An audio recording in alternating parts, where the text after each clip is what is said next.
Faites attention à vous qui voulez vous marier, parce que vous allez rencontrer des bagarres. Regardez l'histoire d'Abraham, d'Isaac et de Jacob. Est-ce que vous vous rendez compte que ces trois messieurs ont tous eu des femmes stériles? Il y a des familles, quand vous y entrez, vous devez être lourdement consacré par Dieu. Vous devez avoir Dieu dans votre vie, parce que vous allez croiser les combats dans cette famille que vous serez obligé de briser. Et si Dieu n'est pas dans votre vie, vous serez englouti. Et même vous ne comprenez pas pourquoi Dieu vous a envoyé dans cette famille-là. Vous ne comprendrez pas, vous direz que Dieu s'est trompé de vous avoir envoyé auprès de ce monsieur ou auprès de cette femme. Alors que Dieu ne se trompe jamais. Vous allez trouver que c'est trop difficile. Vous allez trouver que le comportement de la personne est difficile. Vous allez trouver que le caractère ou encore l'esprit qui domine dans la famille est difficile. Tandis que Dieu ne se trompe jamais.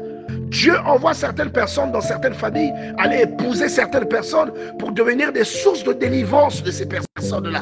Mais lorsque vous renoncez à cela, que vous commencez à regarder ailleurs pour refaire votre vie, sachez que vous avez brillamment échoué. Il y a des personnes qui finissent par divorcer de leur conjoint seulement à cause de la bagarre qu'ils vont trouver dans la vie de cette personne. Abraham, sa femme était stérile. Isaac, sa femme était stérile. Jacob, sa femme, la femme du cœur qu'il aimait, Rachel, était stérile.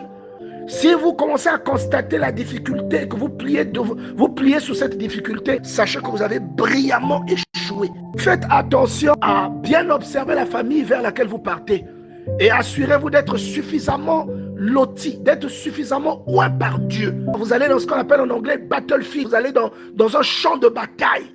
Si vous allez vous marier à quelqu'un qui appartient à une famille où il y a des muets, soyez sûr que vous êtes suffisamment intime à Dieu pour briser cette malédiction, pour fermer cette porte, afin que cet esprit n'entre pas dans votre maison.